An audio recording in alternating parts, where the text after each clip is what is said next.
They're giving us $41,600 for this one, so we've lost about $8,000 on it over the last 4 months. Right. Because they also dropped the price of the Model 3. And so we're going to have to cut them a check for about $45,000 today, which is, you know, a big and significant sum of money. 7 of 2019, that's this month. So this was built in July of 2019, which is pretty cool. And the total vehicle price, $94,200. Got the little hula girls coming off the dash. Sweetness maybe? Ah, factory reset.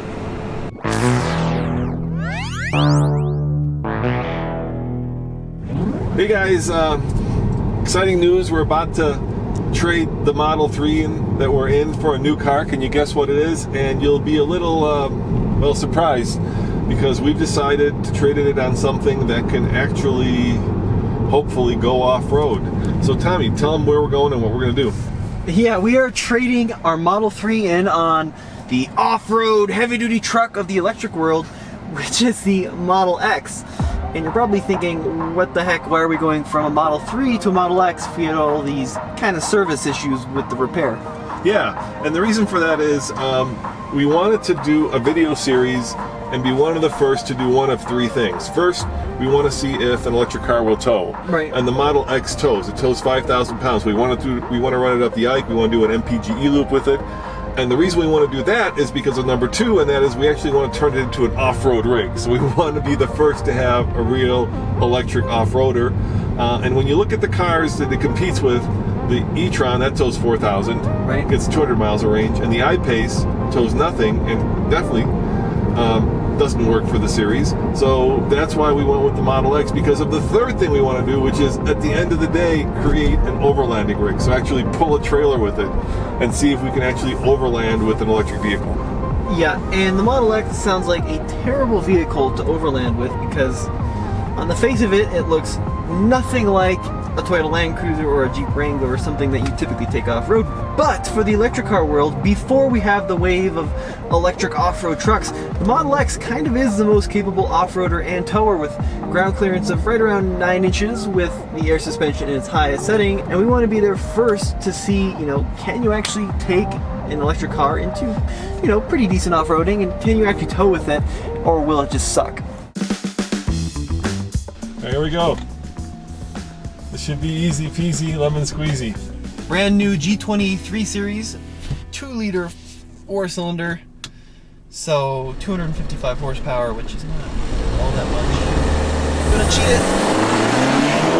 it. You got the jump on me. One of the things we want to do with it is wrap it and make it tough looking, right? So put some like off-road lights on the front, a big bull bar, put some beefy all-terrain tires, and just take a vehicle whose image has become a family hauler and make it into an off-roader, and see if that's even possible. And I'm super excited by this, and I know you guys, at the sound of here, is your jaw dropping, because we're going to take this vehicle that we've had less than about 4 months, and we're going to trade it in on another Tesla, and it's going to be expensive, Tommy.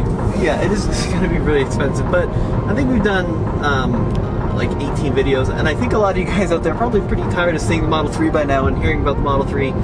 So we kind of got to keep it fresh. So how much are we paying for this Model X?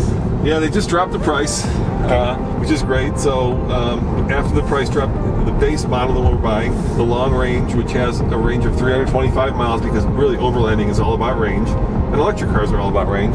So it's going to take it down to 86,000. They're giving us 41,600 for this one, so we've lost about 8,000 on it over the last 4 months. Right. Because they also dropped the price of the Model 3. And so we're going to have to cut them a check for about $45,000 today, which is, you know, a big and significant sum of money.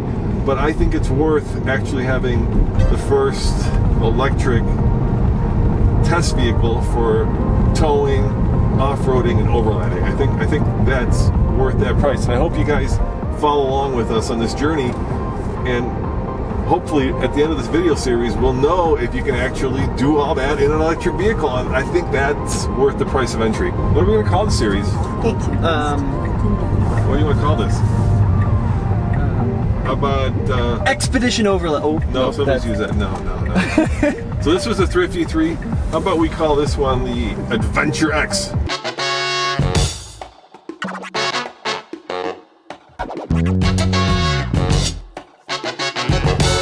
So we are here. Hey, look, there it is. There it is. Look, there it is. It's white because white is now the new free color. So we wanted white because we wanted something neutral. Okay, well, let's go check it out. You guys check it out, and I'll go in and do the paperwork.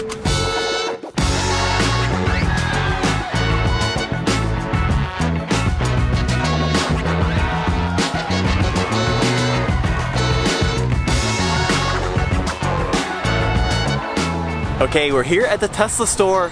There's the old Model 3. I've had some history with that car, not always good history, as all of you out there know, but here's a new one. Check it out. Model X, long range, all-wheel drive, and white. So this is actually the very first time I'm seeing the car. This is the very first time I've actually ever been in a Model X. So let's do a little walk around. I can already tell you, this little guy is going to see a lot of use. It's going to see a lot of towing and more off-roading than it's probably ever expected. So we have the 20-inch wheel, so this is the base wheel design. Continental cross-contact tires. They're pretty darn mild all seasons, I can tell you that right away. We went for the oak interior because we're a big fan of light interiors. They look better on video and they don't get so hot. So how do I get into the door? Maybe it's a, oh, wow. Check that out. Oh my God, it opens automatically. And I've got the window sticker here. So, Tesla Model X, long range, date of manufacture 7 of 2019. That's this month. So this was built in July of 2019, which is pretty cool. And the total vehicle price, $94,200. But we're getting it for what, 86? So this has the oak interior, and there's a white interior and a black interior as well. This is, I think it's like a $1,500 upgrade. But you get this really cool wood across the dash, and you can bet it's real, which is pretty nice. We also have the 17-inch screen versus the 15 in the Model 3. So, a lot to play with here. Look at these crazy cup holders. Look, you can pull them out, and then they go like that, and that's your cup holder. That is bizarre. I've never seen that before. And the weirdest thing about this car, I mean, the windshield is huge. The actual windshield extends all the way up to behind my head. How bizarre is that? So how does the sun visors work? Oh my God, look at this. They're like these little, what? Look at that. And then I assume they have to like fold, oh, they fold down. So it's actually tinted up here though. So I wonder how hot that's gonna get. That has me a little bit worried. So I know the Model X's have these crazy falcon wing doors. Let's check that out. I assume they open. Oh, soft closed doors, that's nice. Once again, guys, I am by no means anywhere near an expert on the Model X. I'm just kind of figured out. So do I push? Oh!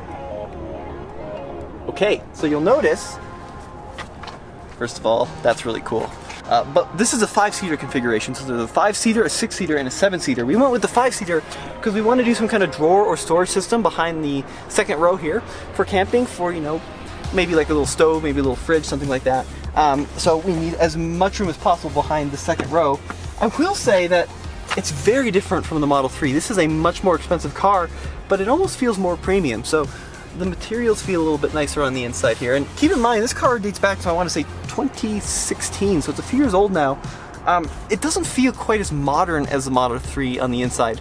For example, you have like a manual button for the hazards and for the glove box release. The glove box release on the Model 3 is all touchscreen, but it's pretty darn badass if I don't say so myself. Okay, let's see if I can close them. I think I just pushed this little button in here and then get out of the way. Run away! Run away! There they go. Pretty cool. Pretty cool. All right, let's see what's in the trunk. So, power lift gate. Ooh, we have 2 boxes. So I think these are our screws for a license plate, and we got, looks like a license plate bracket. All-wheel drive. Ooh, look at that. Pretty fancy stuff. So, in this first little bin, which is nice and Velcro-y so it doesn't slide around, this should be the charger, which it is. So our wall charger here. It's actually not a charger, it's called a connector because it charges in the vehicle, but our wall connector with our little adapter for standard charging ports that aren't Tesla. And how about the big one? What's in the big one? In the big one we have, ooh, oh, this is exciting. This is actually, you know what this is? This, I believe, yeah, that's our hitch, that's our receiver. So that'll plug into the back of the car. and we can obviously put a ball in there, but it's removable. And then we also have a little bit of wiring here. Not quite sure what that's for, but I also imagine it has to do with towing. But overall, I think what I can do is actually put this in the back here. There's a nice storage cubby for all this stuff, like that. So we're not going to lose it. It's not going to slide around. And the nice thing is, because it's all Velcro-y, both the charging connector and the hitch, or I should say the receiver, is nice and secure there. Cool. Okay, this is the front trunk. Oh, it's massive. Oh, we've got more goodies. Look at this. What is this? This is I think this is actually a sunscreen for the windshield, which is cool. Tell me if I'm wrong in the comments below, but I think actually yeah, that's for sure what that is. So, don't want to fold it out because I'll never get it back in this little packaging, but that's pretty cool. I mean, there's so much windshield, it'll be nice to keep it cool. We also have a tow hook, which we'll probably need when we're off-road. That's great, and we also, because we're in the state of Colorado, need a front license plate, so front license plate bracket, but I gotta say, I do like the white a lot. Okay, unloading more stuff here, and I'll tell you what, our stuff fits much easier in the back of the Model X than it did in the Model 3.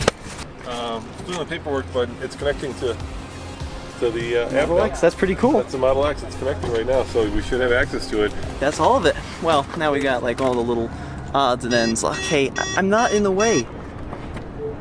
Now we got all the little odds and ends like pens and Swiss Army knives. Okay, so I guess I gotta figure out how to actually clear everything out of the vehicle. I guess I can do a factory reset. So if I go into, no, that's actually the line. If I go down here, and then I think software? Service maybe? Factory reset.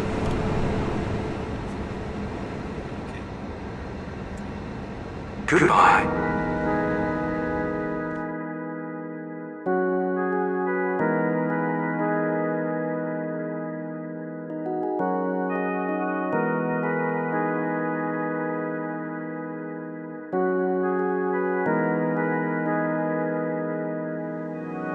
Got a lot of stuff to take off, so we've got our Express Toll sticker.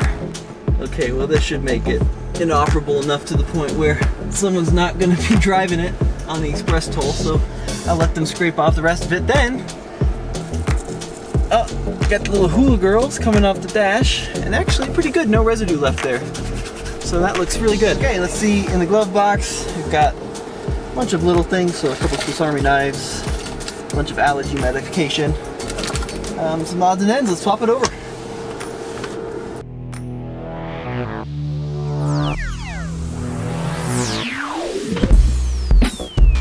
Check out that door. How rad is that? So, let's swap some stuff over. I actually don't know anything about this car. Like literally nothing. No, that doesn't open. I don't think. So I don't think we have a center console, which means I got to go put the stuff in the glove box now. So Swiss Army knives, tire pressure, and then the hula girl, I guess we'll put her in here as well for now. So this is really pretty cool. I can actually control everything now on this infotainment screen. So look, I can close the driver door. Oh, electronically, heck, I can even close the passenger door. That's all closed, and like even close all, so that's pretty cool. There's my front trunk button here, so if I want to pop the front truck, I can do that there. Front trunk, not front truck. Suspension, check this out. I have different suspension heights now. High, standard, low, very low, jack, and very high even. So suspension lowering on the highway, pretty cool stuff. Hey, check this out. I go to software, name your vehicle. This is gonna be the Adventure X. Save. Bam! Adventure X, check that out. A bunch of other stuff we have in here. Automatic door, so we can have them open and close. With, like, for example, the key fob, walk-away door lock. Just turn that on. That's actually pretty cool. Just a ton of different settings in here. This one has autopilot. We didn't get the full self-driving, but we do have some fun stuff like acceleration and standard and chill. We also have steering modes, unlike the Model X. Trailer mode. Check that out. Always enable trailer mode before towing a trailer. Okay, we'll definitely need that. And then range mode. Range mode will save energy by reducing climate control power. Heating and cooling may be less effective. So pretty cool stuff. So this is the key. It looks like a little Model X.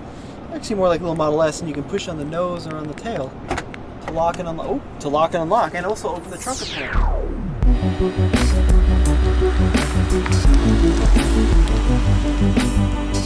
So what do you think, Tommy? I'm very stressed. Just don't back up. Yes. I love the big screen. Yeah, I do, and the big windshield is certainly different. Yeah, it's like driving a van.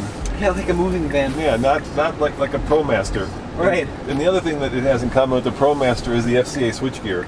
Yeah, it does. So like the window switches are pretty much Mercedes, which is to say pretty much FCA. Yeah. And this is all Mercedes too, the little stock up here. Yeah, I know. It's crazy. But yeah, I mean, it's we got a lot to learn because this is all super different. I thought it'd be very similar. So like we have all sorts of suspension settings and stuff that we can play with. I mean, I'm just amazed at the amount of glass right here. It's pretty crazy. Yeah. Yeah, there's a lot that we have to learn. So it's funny, you'd think to be the same operating system, but it's not. Yeah, it's completely different. And it feels a little older. Yeah. But I also think it feels more premium. It does feel more premium with the closing doors. Give it a little bit of the beans. Let's see if it's... Yeah, it's about the same. Yeah, it's okay. Yeah, it's no performance, but... No, but it's pretty darn quick. It goes out of its own way. Yeah. So you'll see up here where I think we have something called calibration in progress. Yeah. And what I think that means is the autopilot system has to learn kind of the road and how it works before it'll let you do it. Yeah, I do love this bigger screen. Yeah, the bigger screen is cool, and you know, it's pretty darn big navigation, huh? Yeah, it's impossibly big navigation. Our little spoiler's up. It's always up. Is there a way to put it down? No, they went from like a movable spoiler to a fixed spoiler. Oh, really? Yeah, I think they just figured it'd look cool up, so it was probably cheaper to do it up. So now it's always up. Yeah, I do like this interior. This is more traditional. It feels a little bit more premium with real wood, right? Yep. I do miss those kind of funky vents that we had in the other one, but I do love that we have now dual displays. That's nice too. And I actually appreciate that you have like real control for the mirror. Yeah. I mean, that's really nice. Yeah, it's nice. It's different, and it's you know, it feels more expensive. I think just like the materials are a little higher quality. Yeah. Oh, look, it was there too. Yeah, look at this. Check this out. Watch this. Watch my headrest. Check this out. Look. Whoa. Whoa, how about that? Whoa. So I gotta tell you, I'm super excited. Now turn right. So I think the very next video we're gonna do in this adventure is Adventure X is towing. All right, Tommy, back it up.